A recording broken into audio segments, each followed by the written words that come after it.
Just to recap the purpose of this study and where we've been so far, the author of Hebrews is writing a letter to a church. We don't know where it is. It's not in Italy, because later on he says people in Italy are greeting you. But this church consists of Jewish Christians, right? It's a synagogue or a group of Jewish people who have converted to Christianity. And some of them, at least we can tell from the context of the letter, are they're looking at what they used to have, right? They're looking at a situation where they existed under Roman rule and they had this uneasy compromise with the Roman Empire where they weren't being actively persecuted. And now that they're Christians, they are being actively persecuted, and they're saying, gosh, we should go back. We should go back to just being Jews and not believe in Jesus anymore.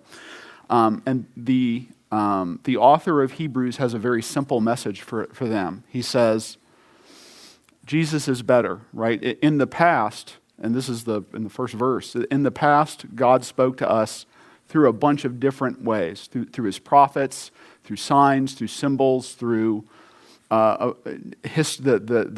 outworking of history. He spoke to us in all kinds of ways, but now he's speaking to us through his Son. And then he goes through and he takes each part of the Old Testament, each institution that is established by the Old Testament, and he says, no, Jesus is better. And the message is always, Jesus is better. Don't turn back. Don't look back at what you had, because Jesus is the culmination of everything that you experienced or were taught through the Old Testament.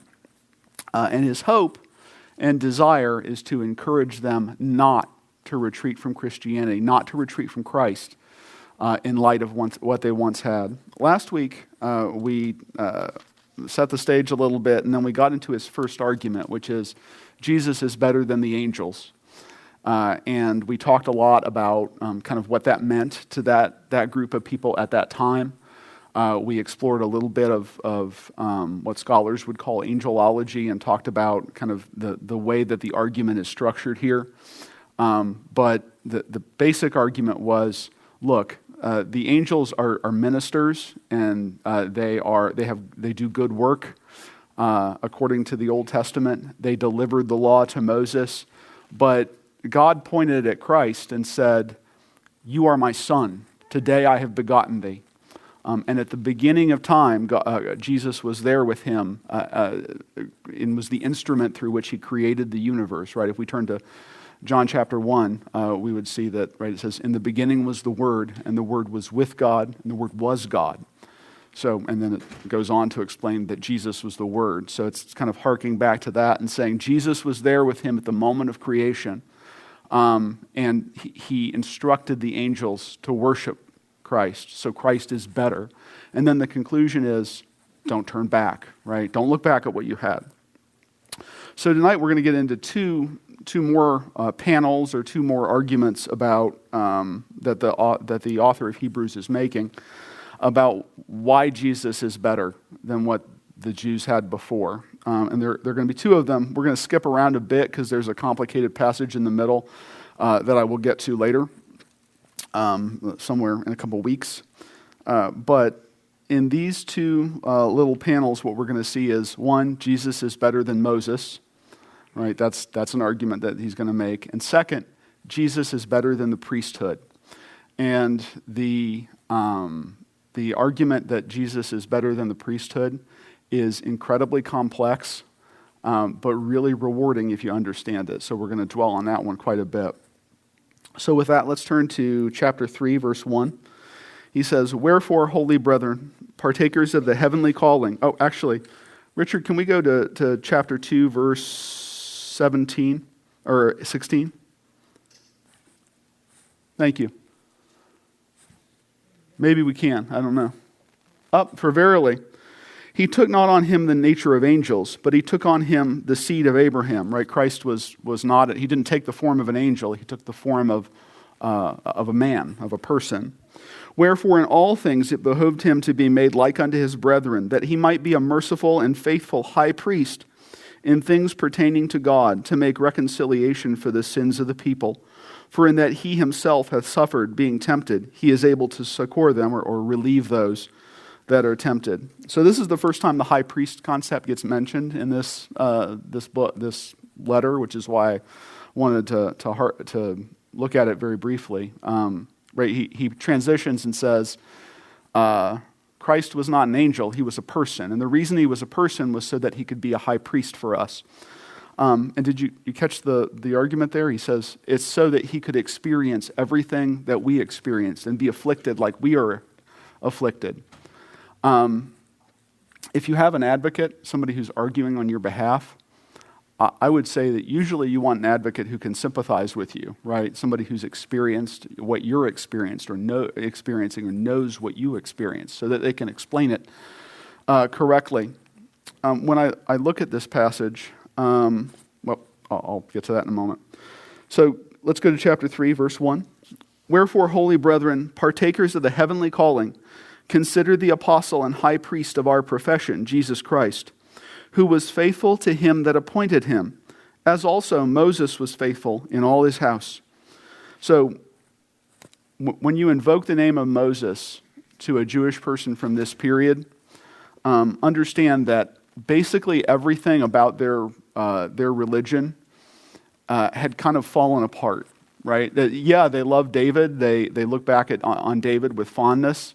God made a covenant with David, but it seemed to have failed, right? The Romans owned Jerusalem, not the Jews.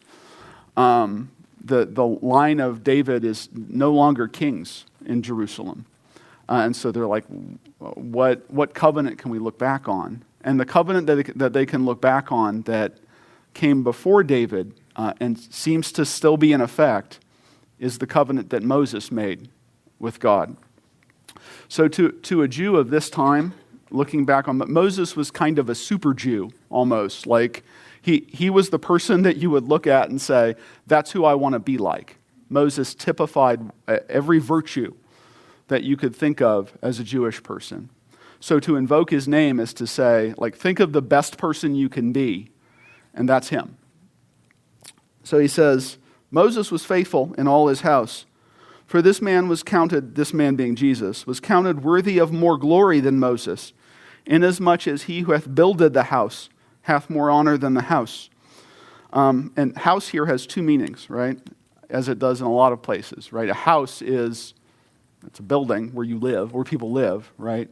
It's also a family, right? Your house, like that's the pun or the interconnection that he uses with David back in the Old Testament. He says, David says, I'm going to build you a tabernacle, or I'm going to build you a temple, right? The story is David woke up one night and looked out and thought of the tabernacle, and he said, it's not fit that I should live in a palace made of cedar and wood, and that you, God, should live in a tent in the rain. And God says, well, I don't really need a house, but I appreciate the gesture, and I'm going to make out of you a great house. Right? I'll let you build a temple for me as a house, but I'm going to make your family great. I'm going to establish a dynasty through you. So it has both meanings. So catch the argument here, right? He's saying Jesus is greater than Moses. One, because Jesus is the one who established, right, because he's God, he established Moses' house. He established Moses as a servant. And the person who built the house gets more honor than the house. Verse 5, and Moses verily was faithful in all his house as a servant for a testimony of those things which were to be spoken after. But Christ as a son over his own house, whose house are we, if we hold fast the confidence and the rejoicing of the hope firm unto the end. So get that too, right? He's saying, yes, you can be a great servant, but a son is always greater than a servant, no matter what. Moses may be the greatest person who ever lived, and to a Jew he was. But Jesus is the son, not a servant. And there are frequent, we won't turn to them tonight, but there are frequent references to Moses being a servant. When God says to Joshua, go meet with Moses, he says, go meet with my servant Moses. So there's this idea, right? Jesus is better than Moses because a son is better than a servant, and the person who built the house is better than the house itself. This would have been incredibly impactful for a New Testament era Jew. They would have understood what was being said here, which is that Jesus has come to supplant Moses. Verse 7, "Wherefore, as the Holy Ghost saith, today, if ye will hear his voice, harden not your hearts." And this is a pattern we saw before, right, with the angels. This is the don't turn back part, right? This is what you're to do in light of the fact that Moses is lesser than Jesus. "Harden not your hearts, as in the provocation, in the day of temptation in the wilderness, when your fathers tempted me, proved me, and saw my works 40 years. Wherefore I was grieved with that generation, and said, They do always err in their heart, and they have not known my ways. So I swear in my wrath, they shall not enter into my rest."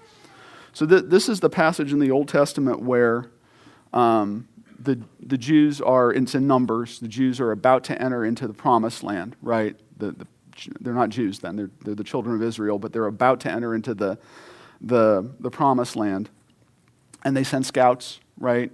They send Caleb and Joshua, and Caleb and Joshua are very excited. They're like, it's awesome. The grapes are so big, you have to carry them on sledges, and it's flowing with milk and honey. But the other 10 scouts say, the people are like giants, that we're gonna get creamed if we go in there. We'll just get destroyed. And the people begin to doubt, right? And God says, you know what? Everybody out of the pool. I was going to take you to the promised land. You guys are going to have to hang out in the desert for 40 years. And of all the people who still are here, only Caleb and Joshua are going to enter the promised land, right? So a whole generation lived and died out in the wilderness at Kadesh Barnea while they waited, right, for God to prove his, in 40 years, he would prove that he was able to bring them into the promised land. So that's what's being referred to here. It's like, don't be like those guys who doubted, believe. Wherefore I was, verse 12. "Take heed, brethren, lest there be in any of you an evil heart of unbelief in departing from the living God, but exhort one another daily while it is called today, lest any of you be hardened through the deceitfulness of sin. For we are made partakers of Christ if we hold the beginning of our confidence steadfast unto the end.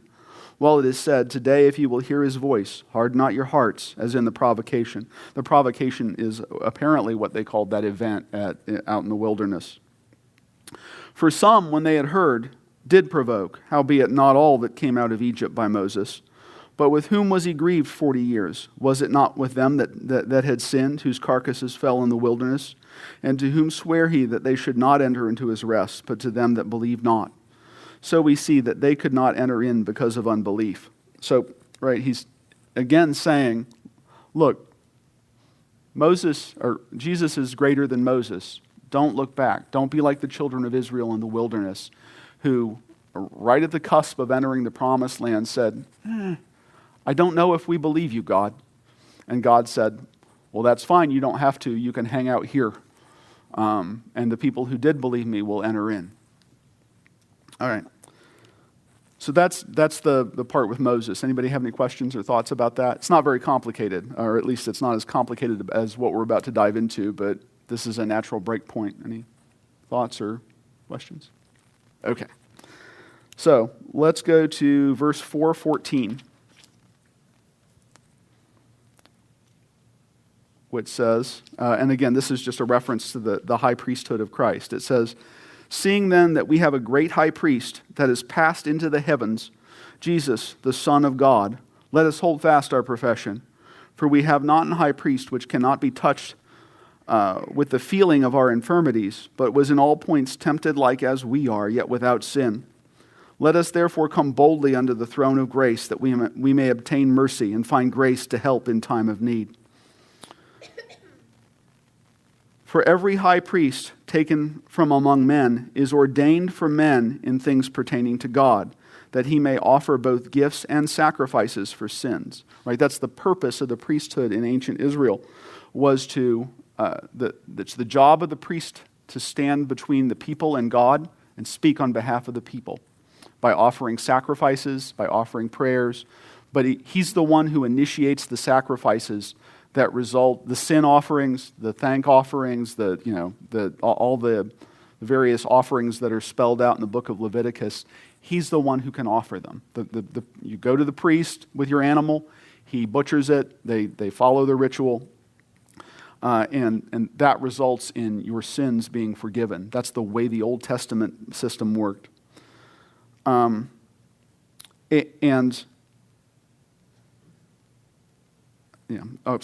go to verse 3. And by reason hereof he ought, as for the people, so also for himself to offer for sins. So this is complicated, but basically the priest, when he goes into the temple on the day that he's on duty, he has to offer a sacrifice to absolve himself of his own sins, right? He can't very well offer a sacrifice on your behalf if he hasn't cleansed himself under the Old Testament system. He has to go in and make his own sacrifice and say, God, forgive me of my sins. Verse 4, and no man taketh this honor unto himself, but he that is called of God, as was Aaron.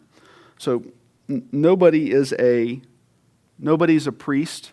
In Israel, you can't become a priest by going to school, right? There's no night course or, a mail order course, or you can't go to the community college and become a priest. If you are not born into the tribe of Levi, you're not a priest. It doesn't matter how much you learn. It doesn't matter how much you know about the Torah. It doesn't matter if you've memorized the Torah and you know how to do everything that a priest does. You are not a priest unless you were born into the tribe of Levi.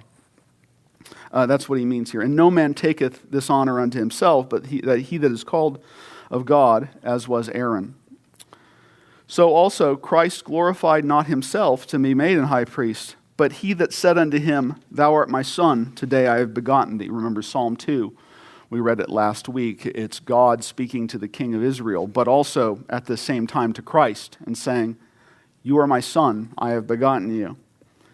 And he saith also in another place, Thou art a priest forever, after the order of Melchizedek, who in the days of his flesh, when he offer up, and the who in this sentence, verse 7, is Jesus, who in the days of his flesh, when he had offered up prayers and supplications with strong crying and tears unto him that was able to save him from death, and was heard in that he feared, though he were a son, yet learned he obedience by the things which he suffered, and being made perfect, he became the author of eternal salvation unto all them that obey him, called of God and high priest after the order of Melchizedek. Now, if you're a casual reader or somebody who's just looking at this text, you might be like, who in the world's Melchizedek? And what's it mean to be a priest after the order of Melchizedek? Well, we're going to find out in a minute. He's a character in the kind of mysterious character in the Old Testament in Genesis. And then then the author of Hebrews stops for a minute and just takes to task his audience. And he says, Of whom we have many things to say and hard to be uttered, seeing you're dull of hearing. So he says, buckle up, this is going to get complicated because you guys are dumb. Right? That's literally what he's saying. He says, For when for the time ye ought to be teachers, ye have need that one teach you again, which be the first principles of the oracles of God, and are become such as have need of milk and not of strong meat. Right? You guys are big babies. You don't know anything. For everyone that useth milk is unskillful in the word of righteousness, for he is a babe. But strong meat belongeth to them that are of full age, even those who by reason of use have their senses exercised to discern both good and evil. So, right, he's saying, you're probably not ready for this. You guys are dumb, but here we go. Like that, he actually pauses to do that. So let's, I'm not going to read chapter 6 yet. Let's skip to chapter 7:1. For this Melchizedek, king of Salem, priest of the Most High God, who met Abraham returning from the slaughter of the kings and blessed him, to whom also Abraham gave a tenth part of all, first being by interpretation king of righteousness, and after that also king of Salem, which is king of peace. We're going to stop right here, and we're going to turn back to Genesis 14, which is where the story of Melchizedek is. And actually, Richard, I might want to go a few verses before that, but give me a moment. So we go all the way back to Genesis 14. And let's go to verse 12 if we can, Richard. Thank you. And they took Lot, Abraham's brother, who dwelt in Sodom, and his goods, and departed. And there came one that had escaped and told Abram the Hebrew, for he dwelt in the... So Abram is Abraham. For he dwelt in the plains of Mamre the Amorite, brother of Eshcol and brother of Aner. And these were confederate with Abram, so they were in league with him, or they were his allies. And when Abram heard that his brother was taken captive, he armed his trained servants, born in his own house, 318, and pursued them unto Dan. Dan's both a geographic area and a tribe of Israel later. And he divided himself against them, he and his servants, by night, and smote them, and pursued them unto Hobah, which is on the left hand of Damascus. And he brought back all his goods, and also brought again his brother Lot, and his goods, and the women also, and the people. So understand what's happening here. Lot, Abraham's nephew, has been abducted. And Abraham, being a good kinsman, he's like, okay, let's saddle up. And he gets together a posse of 318 individuals, arms them, and they go and they take them back. Verse 17, and the king of Sodom went out to meet him after his return from the slaughter of Chedorlaomer, who's like a king who abducted Lot, and of the kings that were with him at the valley of Shaveh, which is the king's dale. And Melchizedek, king of Salem, brought forth bread and wine, and he was the priest of the Most High God. So immediately, this is super mysterious, right? No priesthood has been established yet, right? It's not until after Abraham, like not until Moses is a priesthood established. But we have this guy, he's the king of Salem, which would later become Jerusalem. And his name means king of peace. And he shows up, and he is supposed to be this priest king of the Most High, El Elyon, which is a name for God, for Yahweh, that is given occasionally in the Old Testament. And so he meets Abraham with bread and water, and he says, and it says, and he blessed him and said, blessed be Abram, the Most High God, possessor of heaven and earth, and blessed be the Most High God, which hath delivered thine enemies into thine hand. And he gave him tithes of all. And the king of Sodom said unto Abram, give me the persons and take the goods to thyself. And Abram said to the king of Sodom, I have lifted up mine hand unto the Lord, the Most High God, the possessor of heaven and earth, that I will not take from a thread even to a shoe latchet, and that I will not take anything that is mine, lest thou shouldst say, I have made Abram rich, save only that which the young men have eaten, and the portion of the men which went with me, Aner, Eshcol, and Mamre, let them take their portion. So Abraham says, I don't want to take your food because I don't want anybody to say that I profited from what I did or profited from my affiliation with you. And Abraham gives him a tithe. That's important to remember because that's going to be a core part of what the author of Hebrews is talking about here. So, very simple story, very mysterious character, right? Because Melchizedek's mentioned nowhere else in the Bible except for Hebrews and in Psalm 10, Psalm 10:4, where God says to David, you are a priest forever after the order of Melchizedek. So he's speaking both to David and through David to the Messiah in the future. At least that's what the author of Hebrews is saying. So let's go back to chapter 7 of Hebrews, and I'll start from verse 1. For this Melchizedek, king of Salem, priest of the Most High God, who met Abraham returning from the slaughter of the kings and blessed him, to whom also Abraham gave a 10th part of all, first being by interpretation king of righteousness, and after that also king of Salem, which is king of peace. So Melchizedek means king of righteousness, and he was the king of Salem. Salem means peace. So he was the king of peace and the king of righteousness. Without father, without mother, without descent, having neither beginning of days nor end of life, but made like unto the Son of God, abideth a priest continually.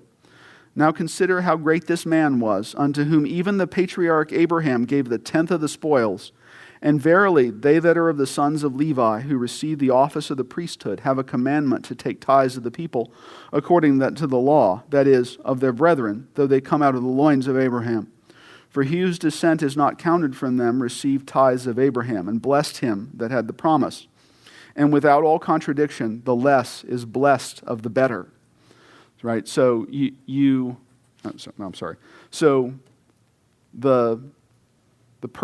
you would expect the person who is lesser, right, to give the tithe, and the greater to receive it.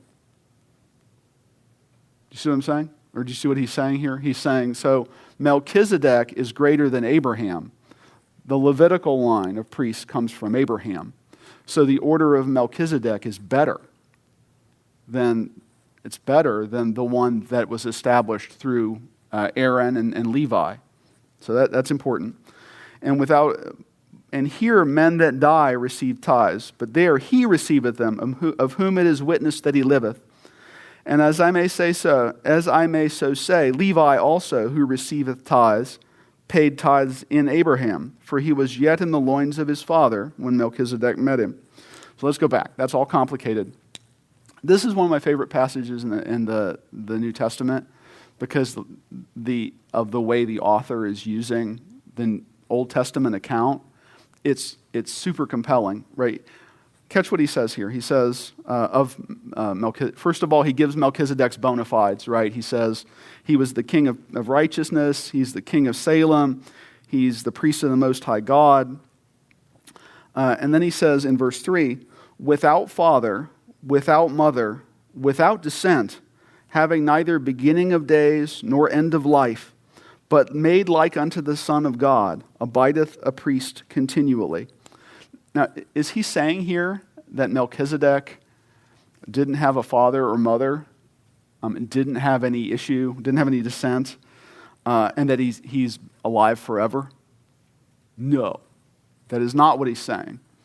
And that this passage has caused no end of confusion and problems, and people saying, well, Melchizedek must have been Jesus in like some weird pre-incarnate form, or they have all kinds of arguments about who he is. What the author's saying is, in the story, go back and read Genesis. In the story, Melchizedek appears out of nowhere. As far as we know, he didn't have a father or mother because it's not explained whether he did or not. Right? We don't know. It's just he's there in the story all of a sudden, meeting with Abraham. As far as we know, right, just from the account in Genesis, he never died. Why? Because the author of Genesis never said, and then Melchizedek lived to be 80 and died. Right? It's just never explained. Right? And that's similar to other, it doesn't say in the Bible when every character in the Bible died.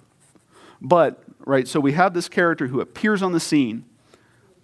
We don't know who he is. We don't know where he came from. We don't know if he had a mother or father. It's never described that he died, so we don't know that he died. What Melchizedek is in the story is what Jesus is for real, right? He existed from the beginning of time, and he'll exist till the end of it. He's a priest forever, right? In the way that Melchizedek, if we read the story on its face, is a priest forever, because we're not told when he was born, we're not told when he died. When he died, we're told that he was a priest king in this city, and that he served the Most High. Now consider how great this man was, unto whom even the patriarch Abraham, this is verse 4, gave the tenth of the spoils. And verily, they that are the sons of Levi, who receive the office of the priesthood, have a commandment to take tithes. So the current priests receive tithes from the people, according to the law. That is, of their brethren. So they receive tithes from all the other children of Israel, who came from Abraham at some point, right? All Jews were descended from Abraham. But he whose descent is not counted from them, so Melchizedek, he received tithes from Abraham and blessed him that had the promises, right? So the argument here is, so right? The Levites received tithes, and they're priests, right? But Melchizedek received tithes from the person that all the priests are descended from. So he must be greater. Verse 8, and here men that die receive tithes, but there he receiveth them, of whom it is witnessed that he liveth. And as I may so say, Levi also, who receiveth tithes, so Levi is the descendant of Abraham who would become like the founder of the priestly line. He paid tithes to Melchizedek. How did he pay tithes to him? Well, metaphorically, he existed in Abraham's body, right? Because Abraham would eventually have a kid, Isaac, who would have a kid, Jacob, who would have a kid, Levi. So the argument is Abraham was carrying Levi in his body in like a metaphorical and I guess physical sense at that time. So Levi tied to Melchizedek. The idea then is this character, because Christ is in his line, is that kind of priest. He is superior in every way to the Aaronic, the Levitical priesthood that the Jews are familiar with and are looking to for the kind of propitiation of their sins when they go to the temple to offer sacrifices. Let's go to verse 11. If therefore perfection were by the Levitical priesthood, for under it the people received the law, what further need was there that another priest should rise after the order of Melchizedek and not be called after the order of Aaron? In other words, why wasn't Jesus a Levite? Why wasn't he born into the tribe of Levi? For the priesthood being changed, there is made of necessity a change also of the law. For he of whom these things are spoken pertaineth to another tribe, of which no man gave attendance at the altar. For it is evident that our Lord sprang out of Judah, of which tribe Moses spake nothing concerning priesthood. And it is yet far more evident, for that after the similitude of Melchizedek there ariseth another priest, who is made not after the law of a carnal commandment, but after the power of an endless life. For he testifieth, and again this is in Psalms, Thou art a priest forever after the order of Melchizedek. For there is verily a disannulling of the commandment going before for the weakness and unprofitableness thereof. The law that required you to sacrifice at the temple is gone. Right? You have a high priest now who doesn't need to sacrifice for himself, who understands everything that you were afflicted with, but is nonetheless sinless. And he stands in the heavenlies. He has access directly to God, ready to offer sacrifice on your behalf in his own body. For the law made nothing perfect, but the bringing in of a better hope did, by the which we draw nigh unto God. And inasmuch as not without an oath he was made priest, for those priests were made without an oath, but this with an oath by him that said unto him, The Lord sware and will not repent, Thou art a priest forever after the order of Melchizedek. By so much was Jesus made a surety of a better testament. And they truly were many priests, because they were not suffered to continue by reason of death. Right? The priests all died. Eventually, right? No matter how good a priest he would pass away. But this man, because he continueth forever, hath an unchangeable priesthood. Wherefore he is able also to save them to the uttermost that come unto God by him, seeing he ever liveth to make intercession for him. So you can go to a priest, he's saying, hey Jewish believers, you can go to a priest if you like. You know what? That priest will eventually die, and you'll have to find another one, and then another one, and then another one. This priest lives forever in the presence of God. He hears you and he intervenes for you on your behalf forever. For such an high priest became us, who is holy, harmless, undefiled, separate from sinners, and made higher than the heavens, who needeth not daily, as those high priests, to offer up sacrifice, first for his own sins, and then for the people's. For this he did once, when he offered up himself. For the law maketh men high priests which have infirmity, but the word of the oath, which was since the law, maketh the Son, who is consecrated forevermore. So I think that's incredibly powerful.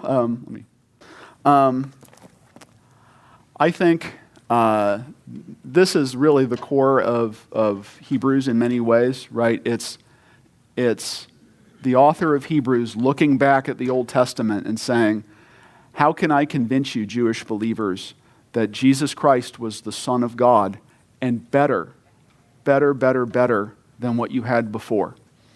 And he reaches back to Moses and makes this cursory argument. And then he reaches back to the priests and he says, your whole system is based on these sacrifices that get made at the temple. Yes, they're prescribed in the Old Testament, in the Levitical laws and Deuteronomy. But Jesus is better, right? Jesus is a high priest who will never fail you. He will never die. He doesn't have to offer sacrifices on his own behalf. He offered himself once for all, and that paid the bill. Don't look back.